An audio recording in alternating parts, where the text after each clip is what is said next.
Na soddomi tokko lakkoofsa 17 irratti Museen ummata tokko deema lolaa jedheeni lolatti ajajeen. Sanboodaan boqonnaa isaan ammoo dhaqaniitti lolanii daa'imman xixiqqoo hambisanii jennaan sinigaltee daa'imman xixiqqoo hambisanii ajjeesuu dhiisanii jennaan maal jedhetti dubbise ammas ilmaan dhiiraa hunda fixaa jedheen. Museen dallanee jechuudha. Museen dallanee ilmaan dhiiraa hunduma fixaa jedheen. Ilmaan dhiiraa hunduma fixaa jedheen. Sagaleen kiyyan jiraami?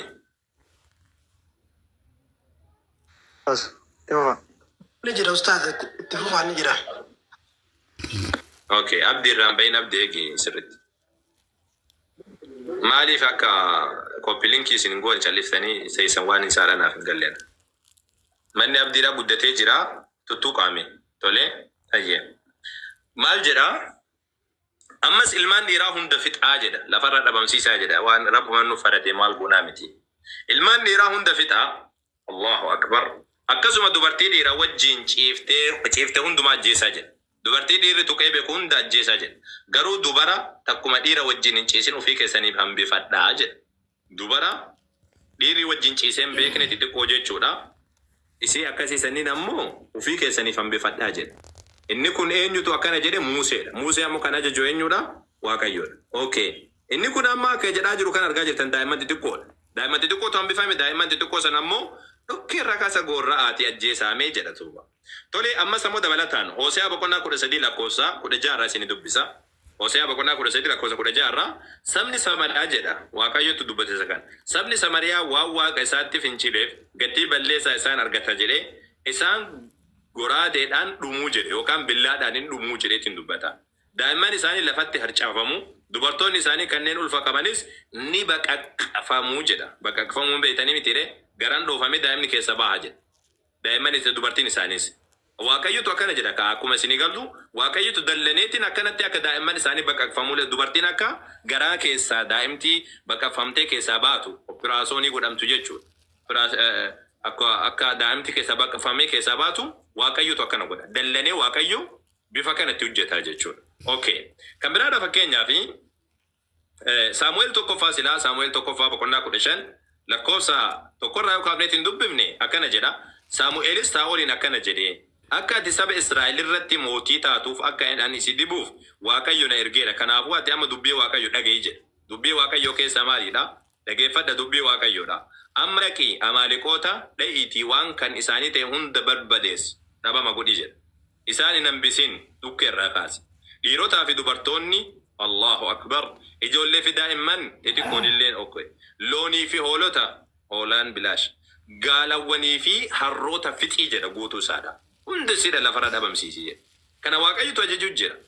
Eegasanii ammoo Saa'ol dhaqeetiin akka Waaqayyo jedhe kanan goone namoota garii waan garii hambisee waan akka hoolaa uumaaf kanneen hambisee jennaan Rabbiin hin abaare. Maaf hambiftee dheetiin abaare?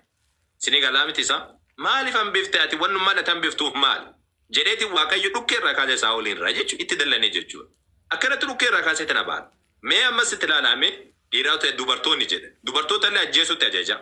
Ijoollee fi daa'imman jedhe. Daa'imman xixiqqoollee. Okay, loonii fi hoolota jedhe. Osoo foon iyyuu nyaatanii maal qaba? Gaalawwanii fi harroota jedhe.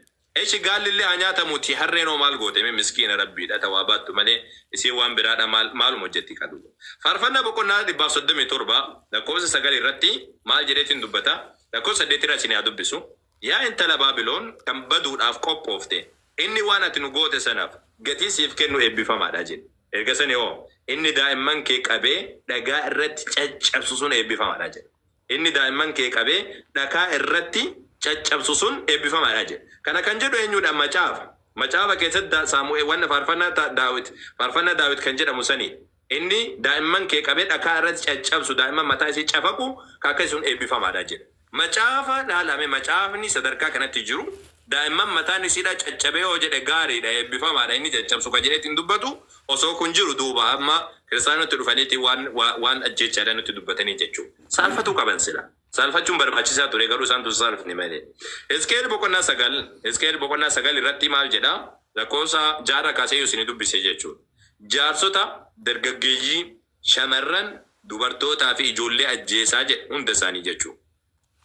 ajjeesa nama mallattoo qabu kamiyyuu garuu hin tuqinaa jedha. Mallattoo tuqaatii saba Israa'el jechuudha. Iddoo qulqullummaa koo irraa jalqabaa jedha. Dhukkee irra kaasaa. Iddoo qulqullummaa jechuun masjida seenaatii achirra jalqabaa jedha. Masjida Beetal Maqdisiin jechuudha. Kanaafuu isaan jaarsota fuula mana qulqullummaa dura jiran irraa jalqaban jedha. Achirraa guraadee irra kaanii dhukkee irra kaasan. Billaa irra kaanii dhukkee irra kaasan jechuudha. Sini galtee innis maal jedheen mana qulqullummaa xureessaa waltajjichas reeffaan guutaa itti ba'a jedheen. Kanaafuu isaan gadi ba'anii magaalattii guutuu keessatti ajjeesuu jalqabanii jedha. Ajjeesuu jalqabanii jedha. Sini galtee otoo isaan ajjeesaa jedhanii ani kophaa koo hafee addaan lafatti gombifamee ani badee yaa Waaqayyo gooftaa ati dheekkamsa kee Yerusaalem irratti roobsuudhaan hambaawwan Israa'el hunda balleessuuf jirta jedheen iyyee jedha. Itti jameenyu eenyu balleessuu jira? Waaqayyo balleessuu jira.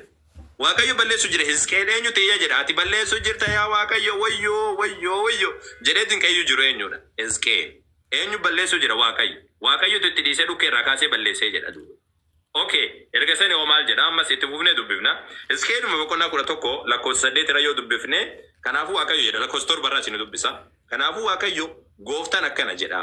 Reeffi isin achitti gattan foon magaalaan kun immoo okkoteedha.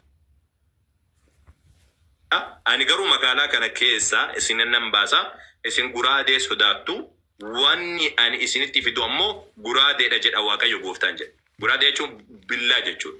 Wanni ani isinitti fidu ammoo billaadha jedha Waaqayyo gooftaan jedha. Waaqayyotu maal jedha? Ani billaa isinitti fida.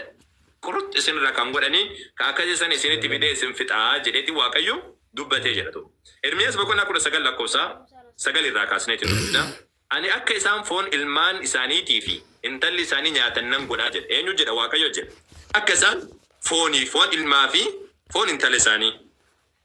Misiritti ilaala. Waaqayyo jaalala tokko jedhaniitiin dubbatanii. Hin salphatan duuba. Waaqayyotu maal jedha? Ani akka isaan foon ilmaan isaaniitii fi intaloota isaanii nyaatan nan godhaa jedha. Qalanii akka isaan nyaatan. Allahu akbar. Beelanii akka isaan nyaatan. Isaanis yeroo diinonni isaanii kanneen lubbuu isaanii galaafachuu barbaadan sun marsanii isaanii bisanitti foon walii isaanii nyaatuu jedhe. Waaqayyo murtii hagana ga'u kana, murtii hagana fokkatu kana Rabbiin fideetiin saba Israa'el irratti kaa'ee jechuudha. Kana kan murteessin Waaqayyo dhaba. Waaqayyotu akkana jedhee dubbata yaa jara keenya akka macaafa isaan keessa jirutti isinii galte. Ergasanii Waaqayyo okkotee sana fuula warra si wajjin deemanii duratti cabsiiti akkana isaan hin jedhi. Ergasanii ammoo Waaqayyo waan hundaa danda'u akkana jedha jedhiiti akkana dubbadhu jedhan Ermiyaasiin jechuudha. Waaqayyo murtii hagana ga'u kana saba Israa'el irratti murteessee haa isaan didaniyyuu haa isaan Rabbiin faalleessaniyyuu Waaqayyo akkanatti dhabama lafarraa godha jedha diinota isaadha. Duuba ammas Ermiyaas boqonnaa 46 irraa yoo kaafneetti hin dubbamne lakkoofsa 10 irraa. Guyyaan sun garuu guyyaa gooftaa jedhe. Kan Waaqayyo waan hunda danda'u guyyaa haloo ba'uu jedha. Haloo ba'u. Guyyaa haloo ba'u jechuun beekanii miti haloo ba'u jechuun harka baafachuu jechuudha. Sini galtee kan inni itti diinota isaa haloo baafatudha jedha. Okay. Guraadeen hamma quufutti guraadee jechuun billaa jechuudha. Billaan hamma quufutti hamma dheebuu dhiigan ba'utti nyaataa jedha. Guyyaan kun guyyaa Waaqayyo haloo baatu kan guyyaa Waaqayyo dallanee ummata ajjeesu kana hamma maaliin quufutti hamma billaan quufutti guraadeen seefiin quufutti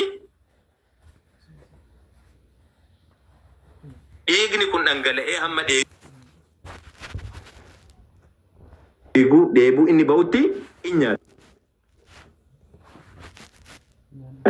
Waaqayyo gooftaan waan hunda danda'u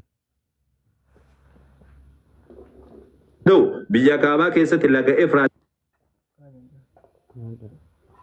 biratti aarsaa dhiyeessaati. Yaa Gibxi durba qulqullitti Gil'aaditti ol ba'iiti qoricha fudhadhu jedheen jedha. Waaqayyo akkanatti murtii godha laala. Hamma billaan kun quufee laal dhiigni lafarra lola'ee akka wannaatti dhangala'utti isinii galtee akkasitti waaqayyo akkana balleessaa jedhe. Waaqayyo murtii kana murteessu waaqayyo jaalalaa jedhanii wagguu dubbatanii akkamitti akka isaan jedhan hin beeku. Duuba erga sani ammoo Ermiyaas seera ba'uudhaa dhahineetiin dubbifna. Seera ba'uu kana 32 lakkoofsa 27 waan Museet kun ammoo Museen akkana jedhee dubbata. Ergasii inni akkana isaaniin jedhe jedha. Waaqayyo Waaqni Israa'el akkana jedha. Dhageeffadhaa sirriitti. Waaqayyo Waaqni Israa'el akkana jedha. Waaqayyo Waaqni Israa'el akkana jedha. Tokkoon namaa mudhii isaatti guraatee haa hidhatu jedhe. Seefii asirratti haa hidhatu jedhe. Eenyutu jechuu jira Waaqayyo. Isaan ammoo lakkii nuti Waaqayyo keenya akkasiidhaan itti Waaqayyo jaalalaati. Okay, Waaqayyo jaalalaati. Kan mul'i itti hidhatu jechuu jiru kun eenyudha? Waaqayyo Waaqni Israa'el akkana jedha. Tokkoon nama mul'ii isaatti seefii haa hidhatu. Billaa haa hidhatu jedhe. Billaa mul'ii isaatti haa hidhatu jedhe. Sanboota noo tokkoon namaas qubata sana keessa karra tokko irraa gara karra kaanitti asii fi achi deemee obboloota isaa, michoota isaatii fi ollaa isaa haa ajjeesu jedhe. Gaafni kun gaafa kamiin gaafa isaan jibicha waaqessansa jechuudha. Gaafa isaan jibicha waaqessansan. Dhugaan isa kana mee dhugaa fi dhugaa ta'uu isaa dhaadhiif nuti isa kana. Isaan akkataatti lallaban bara akka biraatti akka mirqaanatti lallabanii. Ollaa obboloota isaa, michoota isaatii fi ollaa isaa haa ajjeesu jedhe. Itti gad ba'ee jechuudha. Waliin haasa'u jarri jibichaati gabbaranii jennaan ergasanii Waaqayyo murtii akkanaadhaan murteessedha. Seefii dhadhaati gabbaatii obboleessuma keessan qorot, ollaa keessan qorot, haadha keessan qorot, michoota keessan qorot, morma irraa godhaa jedheetiin dubbataa jechuudha. Kana murteessee eenyudha? Waaqayyo. Isaan ammoo ogguu dhufan waan biraadhaa haasawan. Tole nuti isin dubbise erga isin dubbifne jechumaaf malee waan biraatii miti jechuu kooti.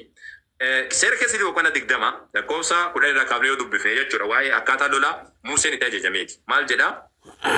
Ati yommuu magaalaa tokko dha'uuf baatutti jedhe. Duraan dursi namoota magaalaa sana keessa jiraatanitti waamicha nagaa godhi. Yoo isaan tole jedhanii balbala siif banan namni hundi siif haa bulu. Hojjetaa keessaa ta'uu jedha. Yoo isaan tole jedhanii nagaan si wajjin jiraanna jedhan gabra godhadhu jedha. Akka Islaamummaati miti. Islaamummaa keessatti gabra godhatu nama nagaan jiraatu. Gabra godhatu Islaamummaa keessatti. Gabra godhadhu hojjetaa godhadhu jedha. Yoo isaan tole siin jedhanii karra isaa siif bananii siin lollu jedhanii nagaan si wajjin jiraanna jedhan gabra isaan godhadhu jedha. Islaamummaa keessatti akkasidhaa miti. Tole. Erga sani hoo gabra godhadhuutii jedha. Hojjetaa godhadhu jedha. Erga sani hoo yoo isaan waamicha nagaa fudhachuu didanii waraanaaf sitti ba'an ati magaalatti marsii jedha. Dhukkee irraa kaasee itti marsi. Okay, achi boodaanoo yommuu Waaqayyo Waaqni kee dabarsee isaan sitti kennutti dhiirota magaalattii keessa jiraatan hunda guraadeedhaan qoratti godhiitii fixii jedha. Keessa dhukkee irraa kaasee irraa fixii jedha. Dhiira waan ta'e guutuu Rabbuma nuuf fadhate. Bakka hunda ka ajjeefamu nuuma. Garuu nadheenii fi ijoollee jedha. Bakka kanatti xiqqoo si wayyaa yoo amma nadheen asitti hin dhiiseyyuu kan Musaa Nabiyalla Musaa alayhi salaam xiqqoo si asitti wayyaa dhala. Duratti seera lakkoofsaa keessatti ammoo ijoolleen shamaraadhaa ta dhiira wajjin ciiftee beektu guutuu fixaa jedhee jedha. Asitti xiqqoo si wayyaadha amma. Dhiira guutuu fixaa jedhee erga sanii nadheen jedha. Nadheenii fi ijoollee horii fi waan magaalattii keessatti argamu hunda boojiitii ufee keetii fudhadhu jedha.